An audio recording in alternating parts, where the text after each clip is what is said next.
Hello, friends. Welcome back to the Say What podcast. On this podcast, we talk about things that people don't want to say out loud, but I will say them out loud for you. I am here for you. I am your friend like that. I am your big sister like that. I am your bestie like that. Like, we are going to talk about the hard things here on this podcast. My name is Hannah, and I'm so excited to recap vacation, give you a massive update about my broken leg, and we're going to talk about a sex drive, how it relates to your cycle, because I have had some revelations these past few months. So we're going to get to all of that, but first, I'm just so excited to be sitting here podcasting solo with you. It has been a minute since I've done a solo podcast. I think my last 2 episodes, or maybe 3, have had guests, and I love having guests. Obviously, guests are a little bit easier to podcast with because there's like banter and conversation, but it is just so nice to just like sit here with you and chat. And most podcasts aren't like single podcasts, like one person on it. It is very hard. At any time, like my favorite podcast that I listen to talk about how hard it is to just have one person and how they can't believe podcasts out there have one. I have a little chip on my shoulder and I'm like, yes, I do have a podcast where it's just me talking, and it is really hard. And maybe that's why like it hasn't grown anymore because, well, it has grown a lot, but I'm like, maybe if I did have a guest, it would grow more, but you know, it's fine. We don't even need to talk about that here. Anyways, I'm excited to be like chatting with you, doing a little bit of a catch up. I love sitting here and talking with you. And today it's just me and you. So vacation. So we had our first vacation without our child, which is crazy. He's 19 months old. He stayed at my parents' house, and we went to Orlando, Florida for a work conference. So Thomas works at a church, and he's a part of an Every Nation church. And Every Nation, they're not a denomination. They're like a network of churches, but they kind of act as a denomination, but they're a network of churches. And they have a conference for their North America churches in Orlando. And so we went without Tate, and we were gone from Tate for 7 days, which is so crazy. Like, that's so long for that to be your first time away from Tate. I have been away from my child for 3 days. It was 3 nights. But that was when I was in the hospital when I broke my leg. I did not plan to be away from him. I still saw him every day, like while my mom brought him to the hospital with me, but it was not a planned thing at all. So that was like just very unexpected. It was very hard. We didn't think that would have to happen, but that's how that went. So that was really hard. But this was like my first time like really away from him, planning that for 7 days. And it was so hard. Trying to pack for a child for 7 days is insane. Like, there's so many things you need to pack. You have to think about the sound machine, their shampoo and conditioner, their lotion, their pack and play. You have to have this outfit. Well, you also have to have 15 outfits throughout the day because they get so dirty. Kids get so dirty. So you have to pack a million things for them because they just require so many things. All of the snacks, all of the different cups, and just there's so many things that you have to pack for a child. It really is obnoxious. So we had to get all the packing, and we had to pack our stuff. Our dog also stayed with my parents, so we had to pack our dog stuff. So it was just like so much packing. But let me tell you, I was so ready to go on this vacation. I love my child. I love my life. But I was desperate for a break. Like, desperate for a break. I was like, I'm not speaking to a single person. I told people at work, I was like, I'm not talking to anybody. Hope nothing explodes. Don't call me. Like, I'm not bringing my computer. I'm not bringing anything. Like, do not call me. Like, I'm out. And nobody did, which was great. I was just like, I'm out. I'm not talking to anybody, doing anything. Hope none of my friends explode because, like, I'm out. Like, I'm laying by the pool and not doing anything. Now, we did have the conference for 3 days, so like, or 4 days. So we did like do things. It wasn't necessarily a full like 7 days lay by the beach kind of thing, but it was laying by the pool. We went up a couple days early so that way we could have some time, just us. And it was so good. It was so good. And I was so happy to just like have our time to ourselves. I have to pause real quick, you guys. My nose has been running so much this morning. And I'm trying so hard to not just like constantly wipe my nose. If you're watching this on YouTube, deeply sorry. Also, I definitely recommend you guys watching this on YouTube because I think video podcasts are the way to go, especially if you're like working from home and you're by yourself. It's so nice to like watch something so someone's keeping you company because you're really just listening, but like having it on the TV is so helpful. But I'm just like rubbing my nose over here and sniffling and trying so hard to not sniffle. So if you're watching on YouTube, or if you could even just like hear this, I'm desperately sorry. Desperately sorry. That's not even a word. I am deeply sorry is what I'm trying to say. I also tried a new product this morning, which I was really excited about, but my hair has been sticking to it a lot more. So I just need to leave my face alone. It will be fine. If you hear me sniffling, so sorry. There's really nothing I can do about it. Anyways, The conference itself was great. Being away from Tate was so hard. The first day we drove, because we drove down to Florida. So we drove to Florida and we went to Disney Springs that night. We went into World of Disney. Tate is obsessed with Mickey Mouse right now. He loves Mickey Mouse and Goof, and that's how he calls them, and Duck, and he's just obsessed with everybody. He loves it. And so we go to World of Disney because we wanted to get him a Mickey Mouse. And I'm standing in there looking for the Mickey Mouse, and I just sob. I literally just like break down, like out of nowhere. Like we were shopping, and then the next second I'm sobbing. And I was like, what is wrong with me? I was like, I just hate being in here without Tate. Like it feels wrong. Like he would love it here, and it just feels so wrong being here without my baby. Like I was missing him so much. It was so hard. I cried then, and then a couple days into the trip, we had FaceTime my parents, and as soon as like we get on the call, as soon as like I answer, I'm like, hi baby, I love you, I miss you. He's like, Dada? Where Dada? Dada, talk Dada, where Dada? And he just wanted nothing to do with me. He just wanted his dad. And let me tell you, that was like really hard. I'm not going to lie to you. That was really hard. I was sitting in the like conference where everybody was like kind of coming in and getting their seats, and I was just crying. I was just sitting there crying. I was like, I hope no one comes and talks to me right now. Like, I'm just crying. And I was so sad. And I understand that, like, he misses his dad and loves his dad. And I love that. I want him to love his dad. I want him to miss his dad. I want him to, like, be obsessed with his dad. But I was just like, I miss you so much. I'm with you literally 24/7. Like, there's never a moment, really, that I'm not with him except when we're sleeping. So I was just like, why do you not miss me? And he did miss me. My mom said, like, at nap time and bedtime, he would cry, and it was hard, and he missed me. But I was just, like, a little heartbroken, but it's fine. But it was truly, like, such a good week away. We saw a fight, which was the most insane fight I've ever seen. We were at Pop Stroke, which is Tiger Woods. He created a mini golf course, which is like a golf course, but it looks like a golf course. Like the mini golf is meant to look like a golf course.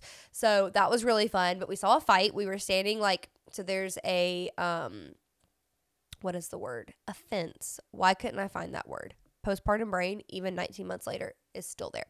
There was a fence, and we were like towards the very end of the fence next to the road. And these two guys just started yelling at each other. Like one guy smarted off to somebody. He was kind of laughing. I think he like smarted off to him, and it just exploded. At one point, a third person got involved and like busted his arm on the back of one guy's windshield in his car, and it shattered everywhere. I think he broke his arm, and he cut his arm really bad because he was running away to his car going, I have to go to the hospital. I'm going to the ER. My arm. And his arm was like gushing blood.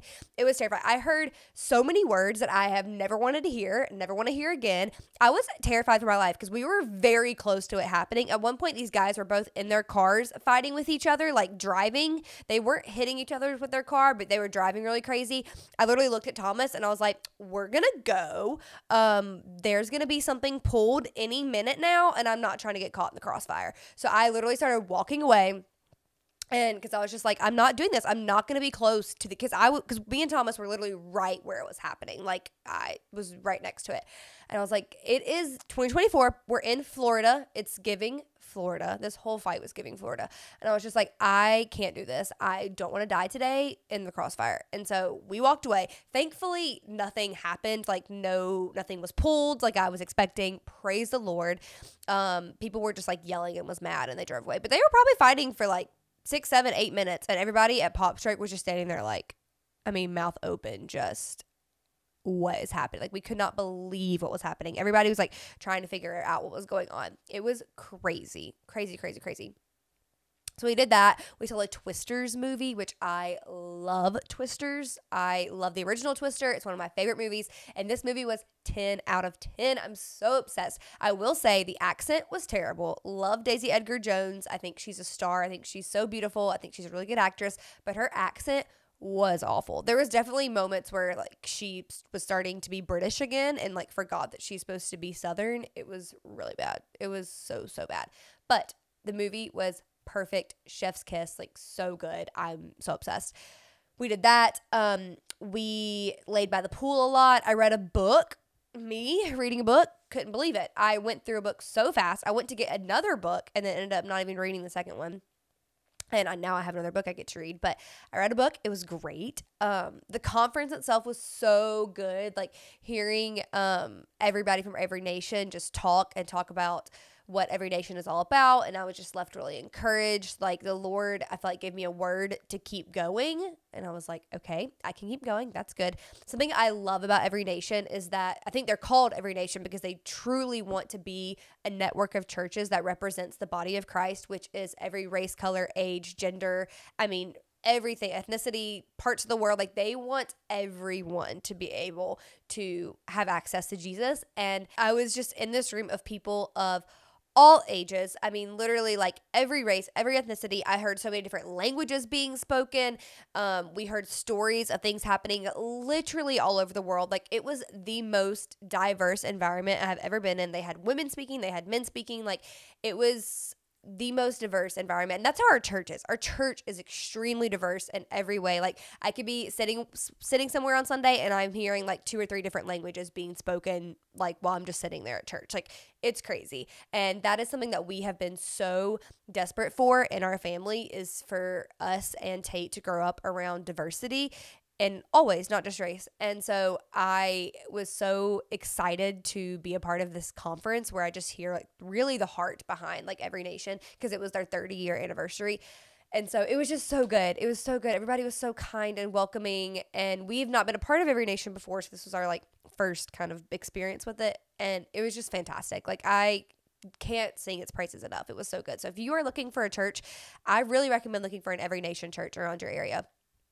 It really is, I feel like, represents the body of Christ so well. Like it was just so good.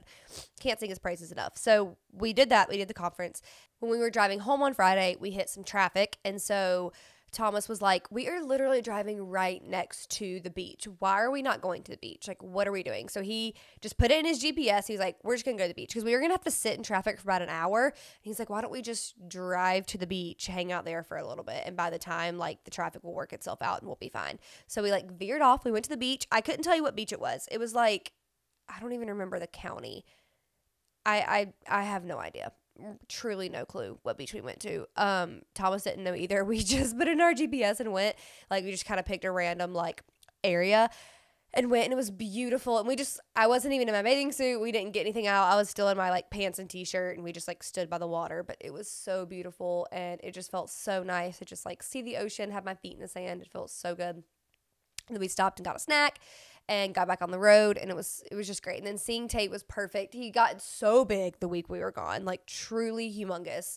Could not believe how much he had grown over that week that we were gone. And my parents said that he did so good. He did so great. They said he didn't even have one meltdown. And I'm like, whose child did you watch? Whose child did you watch? But he's just a perfect angel. And so it was a really good trip, a really good week away. I don't think I can be away from him for that long, for a long time. It was really hard. I was so like, I don't know what to do with myself. I don't know how to fill my time. Like we just didn't even know what to do. Like truly didn't know what to do. Looking back, which I'll talk about this kind of at the end of the episode, I wish that our vacation week was the week of my ovulation week.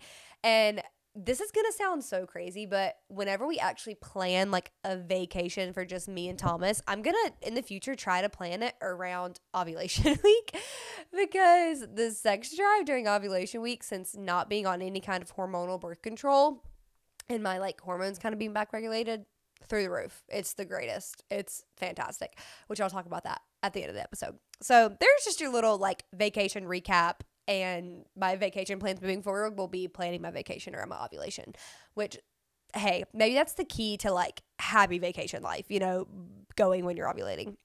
Let's see. Next, you guys, this is so big. Oh my gosh, this is huge. This is huge. Truly, this is huge. I went to the doctor this week. I broke my leg in November of 2023. It was November 19th. My dog ran into me. I was carrying my son. We fell. I broke my fibula, my tibia, and my ankle. So I broke all 3 of those bones. I ended up having a rod put into my tibia, and I have all these screws. So I have lots of screws. I have this big metal rod or titanium rod in my leg. The rod will be there forever. I can remove the screws if I want to, but the screws are probably fine. And I had that happen to me, and they said it usually takes a year for it to heal. So I'm going back to my doctor's appointment. It's like my 8-month checkup or whatever. And I've had a lot of drama with my medical bills, which I'll give you an update about that in a minute, but we did more x-rays to see how my leg is healing, and I am healed. My leg is healed. If you're watching on YouTube, I'm showing you this leg. Oh, that's a foot. No foot for free. My leg is healed. My leg is healed. You can't even tell, but this leg, it is healed. There is no more broken bones in this leg. There's no more broken bones in the ankle. I have no more broken bones in my body. They're all completely healed. 100% healed. And you know what the doctor told me? She said, you're healed, completely healed. And I've never seen healing this fast. This is not normal how fast your leg healed. Won't he do it? Won't he do it? The Lord healed me. Didn't I record an episode like, I don't know, 3 weeks ago saying that healing wasn't happening and my leg wasn't healing and I was so frustrated and so sad and I went to that service and I didn't get healed? Apparently I did. And I didn't know it. And the reason I was thinking I wasn't healed was because I was still in pain. My doctor was like, your bones are perfect. Your bones are perfect. Your muscles are just why you're not experiencing pain, because you're not working out. She looked at me and she said, I need you to move your body. I need you to go to the pool. I said, excuse me, you need me to go to the pool? I'm there. I'll go to the pool. That's such a hard task for me to do. I'm like, darn, I have to go to the pool today. Really hate that for me. But I am healed. I am healed. I'm so excited. The reason I'm still experiencing pain is because my muscles are not strong. And she was like, you just really need to work your leg out. Like, I need you to be working out as much as you can. I want you to be running. I want you to be doing like leg exercises. Like you can do whatever you want. There is not a single thing that you can't do now. Like, your leg is healed. And I'll post pictures of the x-rays and stuff so you guys can see it. But it is just like, it is a healed leg. It is a healed leg. And the Lord is so good. I prayed for healing. I asked for healing. I yearned for healing. I was just like, please heal me, Lord. Like, please heal me, Lord. And he did it. And he shocked the doctors. And I was able to sit in that doctor's office. Of course, the minute she said I was healed, I sobbed. And I was able to sit in that doctor's office and say, like, the Lord healed me. Like, I was able to witness that to the doctor that I saw, the new doctor, and then the VP of the office, because he was in there because of my medical bill saga. But I was able to like express that the Lord healed me and like be a witness, in that moment to what Jesus has done. And because she was like, this is just not normal. And I was like, it is normal for the Lord. It's not normal, but it's normal for the Lord. Like, he can do that. And I'm elated. It feels like a weight has been lifted off my shoulders. I've been scared to really like do a lot with my leg because I thought that maybe it was still broken and I wasn't. And I was like hurting it by doing all the things that I was like trying to do and like walking and, moving as much as I am.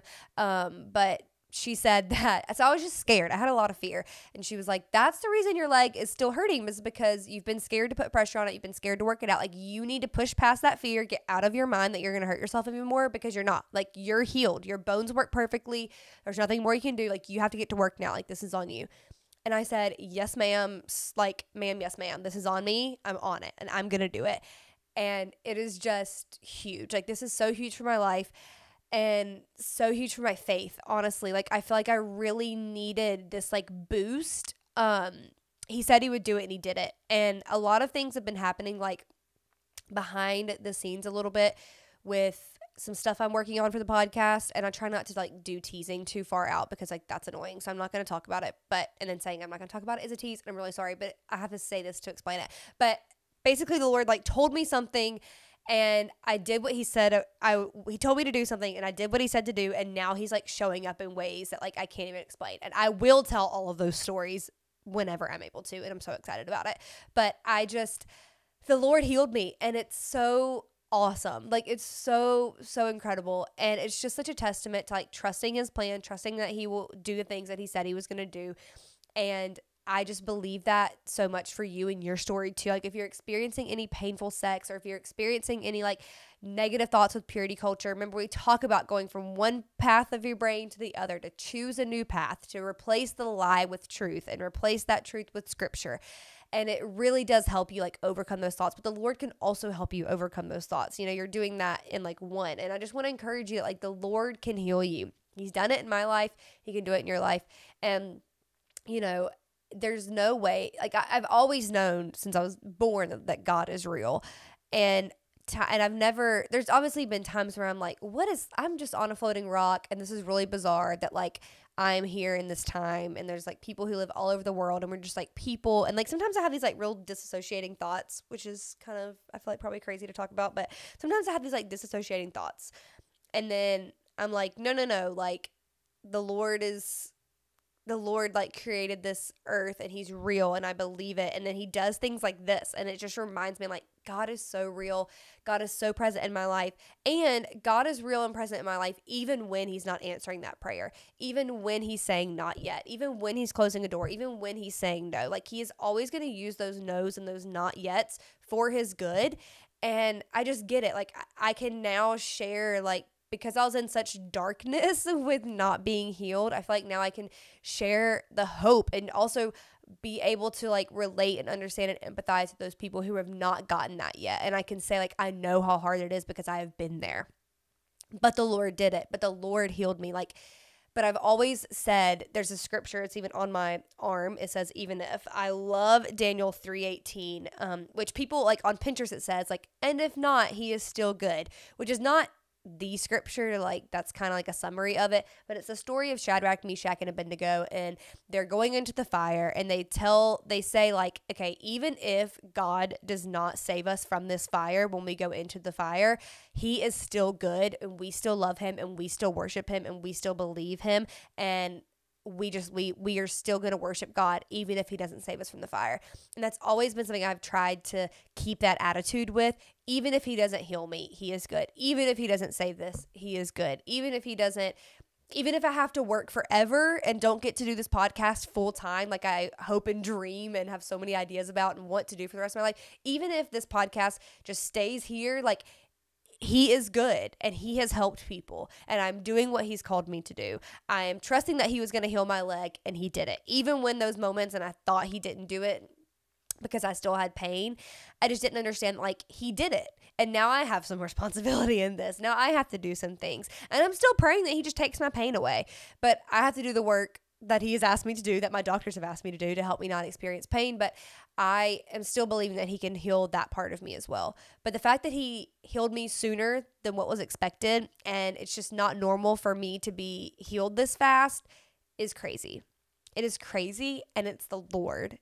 And I am so grateful. And I just hope that that's encouraging to you today. If you are in that boat of like, you're not healed yet, I hope that you aren't listening to me and it's just like hurting even more because you're not there yet. I hope that this is a story of hope for you in your life. And if it's not, I can't empathize enough with like, I know how hard it is. Obviously, I freaking poured my heart out weeks ago on this podcast. It was a hot mess about how I just wasn't healing and I was sad and hurt and just was really going through it.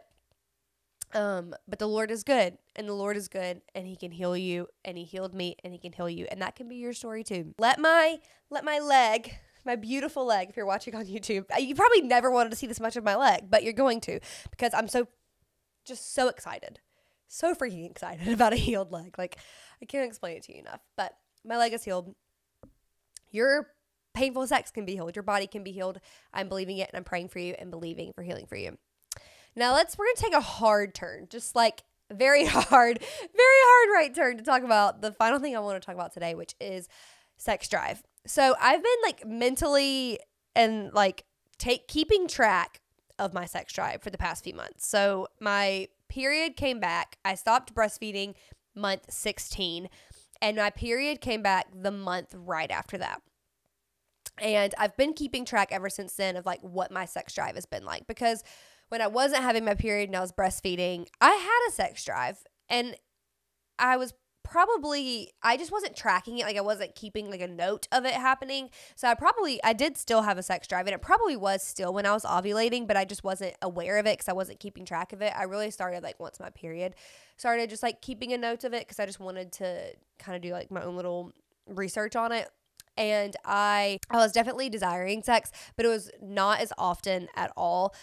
We also weren't sleeping through the night until I stopped breastfeeding at month 16. So once we started getting more sleep and started feeling better, I was just like, okay, the drive is there. I'm ready to go. And so I started keeping track of like when I was experiencing my highs with sex drive and when I was experiencing my lows. And let me tell you, it is clockwork. So I was so excited for our vacation. I was like, we are going to have, just going to be honest with you, I was like, we're going to have so much sex. It's going to be great. Like, this is what vacation is for. It's just me and Thomas. We don't have to worry about, like, Tate being around or being woken up by a baby or feeling like we have to go fast because what if he wakes up? Like, it was just, I was like, this is going to be so great. And let me tell you, it couldn't be farther from what happened. Like, I'm not going to obviously, like, pour out everything about our sex life because I do have to have some boundaries, but like it wasn't that. I did not really have much of a drive at all that week, and it wasn't like I had like a super low drive. I just wasn't thinking about it. It wasn't on my mind. I just wasn't thinking about it at all. It just like wasn't happening. And I was like, that's so interesting. Like, I thought that, like, me and Thomas having this time together, it's all I could think about. We even joked, we're like, we're going to have so much sex. It's going to be so good. Like, we just would talk about it. And then it came, and it was like, I think we had sex one time, maybe twice. I think it might have just been one time. And I was just like, wow, this is not what we thought. And I really think it's because of where I was at in my cycle. So the week that we were on vacation, I started my period that Friday. So it was like right before I started my period, I was just feeling super just like, I was feeling, well, how was I feeling? I was feeling excited because I was on vacation, like happy, but I was not feeling my best like self physically by any means. I also was like hating my hair. I still hate my hair. I mean, today it looks like kind of fine, but like I was hating my hair. I was hating my body. I just was like feeling really like down about myself. I felt like no outfit I was putting on looked right. I felt like I couldn't even, I was so excited about my outfits. I had planned my outfits. I felt like nothing was fitting right. Nothing was looking right. I was feeling super down about my body. And the week before that is when I was ovulating. And that's when we were just like, my sex drive is all I could think about. I was having the best time. I was dreaming about it. I was just like, okay, this is just crazy how high this sex drive is when, during my week of ovulation. It was when I was ovulating is when I had such a high sex drive. And the week after that was just really miserable. It was really miserable the week leading up to my period. And I've studied the cycles before, but I can't remember their names right now. And I'm sure that's on track for how my body is supposed to be or how you're supposed to be feeling during those times. But I was just feeling like so down and just not feeling like my best self. And that's why I'm saying moving forward, we're planning vacations around my ovulation cycle because I want to be feeling my best, my hottest, my top like level. Like I want to be feeling that when I'm on vacation. And I just like was not feeling my best self. And it was definitely, my drive was definitely affected by that. Like it truly was. And so I know this is not rocket science. Like I think the Lord literally like designed women's bodies to have a sex drive while you're ovulating so we can procreate. So we'll have the desire to procreate because he created women's bodies with the ability to have children, and he commanded, he said like, go and make disciples. Oh my gosh. He did say go and make disciples, but he didn't say that as far as like go and have sex. He said go and multiply the earth. That's what I was trying to say. But he told, he created our bodies to do that. And so I think we are having, like, our bodies were designed to have a high sex drive during that week. So we will want to have sex so we can have babies. So it's not rocket science. This is literally just like, this is natural. But it's just like I finally kept track of it. And it was just crazy how that's how your body works. And that's how my body works. And it's just wild. It's just wild. So the other weeks, like within my cycle, I do have some drive, but I'm telling you, the week I'm ovulating, through the roof. That's how I know I'm ovulating. I also just checked my app to like make sure that I was right on the like cycle stuff. And I just want to remind you that like having apps is great to track your cycle, but it's not 100% accurate. You need to know that it's not 100% accurate because your body could be ovulating on day 9 versus day 14, because it's kind of going off of like, usually you ovulate day 14 of your cycle. And that is just not true for me. Like for me personally, I usually ovulate day 9 or 10, which is like very early. But that's how I knew Tate was going to be born earlier than what the doctor said, because I knew that he was conceived on day 9 of my cycle. And they were like, no, it's like day 14. I'm like, no, I know my body. And so I really want to encourage you guys to be making sure that you're checking your body. Usually when you're ovulating, your discharge will change. My discharge changes tremendously when I'm ovulating. It's like I've never had more discharge in my life, which is like cervical mucus, but it's easier to say significant discharge. Never had so much discharge in my life when I'm ovulating. So I can tell when I'm ovulating because of that, and my sex drive will be super high. So just like a reminder to keep track of your body as far as like ovulation if you're trying to prevent pregnancy. And also on that note, like we need to bring condoms back. Bring condoms back in 2024. Bring condoms back. I do not regret going on hormonal birth control. I can never say that word, hormonal. It's like so hard for my mouth to say. I do not regret going on birth control. It was really hard for my body for a while, but once I adjusted, I feel like it was okay. During the time when we got married, at the beginning especially, we were still having sex. So it was painful, but we were still having sex. I was in the lowest mental state I have ever been in. It was awful, awful, awful. I was going through a lot with the church and moving and like trauma, and I was in therapy. It was just brutal. It was brutal, brutal, brutal mentally.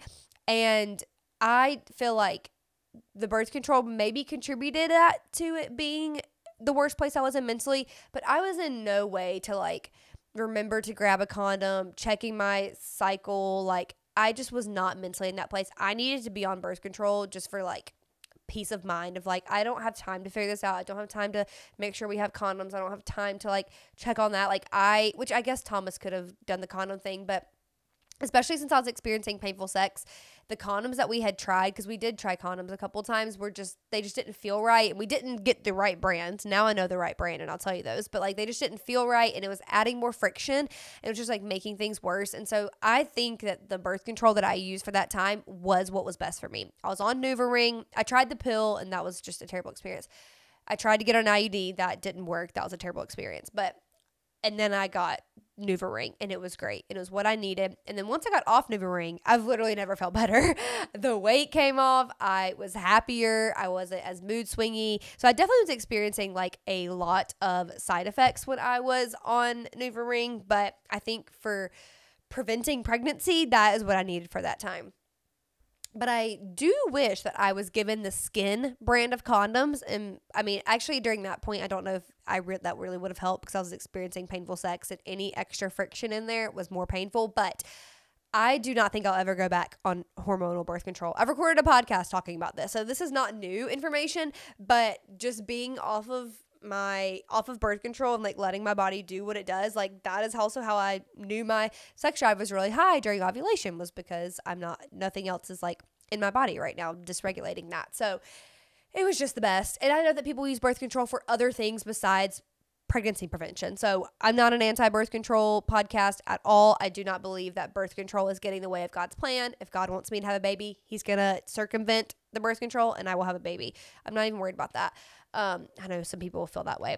But I think it is a great tool to use, but the side effects for it are not for me. And I just think condoms are great. I think we forget about condoms because they get a bad rap, and because men are like, I don't want to use it. Grow up. Like, grow up.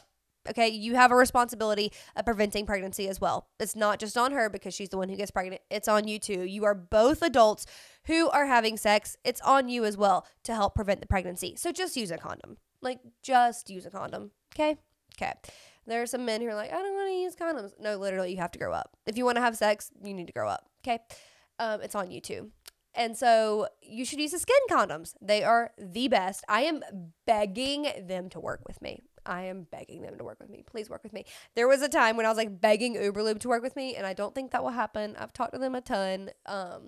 They have an like associate or commission platform thing, but I think I get more from Amazon than I do with them. Whatever, that doesn't matter. But I am begging Skin to work with me because I love their condoms. They are literally the best. It truly feels like nothing is there. And we have tried them. I've tried the Mod condoms. I liked those, but these for me, for some reason, are just significantly better. Like, they're on Amazon. They're so good, at least for us. I mean, if you like the Mod condoms, that's great. A lot of people like those, and they're awesome. But I just think these are the best. And I will link them in the episode notes. And Thomas can attest to it. We have used different ones. Obviously, he's the one wearing the condom, but you feel it too. But he really likes these. And he's like, these are the ones we have to buy. I love them. They're great. So, the Skin condoms. So if you've been thinking about getting off birth control, but you're like worried, obviously condoms aren't 100%, but neither is hormonal birth control. Nothing is 100%. So, but we've had great experience. It's never broken. We've been able to prevent pregnancy this far. So I just think we should bring them back. It's a great purchase. It's a great option. Bring condos back 2024. And that is how I will end today's episode. I had a lot of fun chatting with you guys, catching up, giving you my vacation recap, talking about my healed leg, and talking about sex. It's my favorite thing. I love talking about it. Okay, I love you, friends. Talk soon.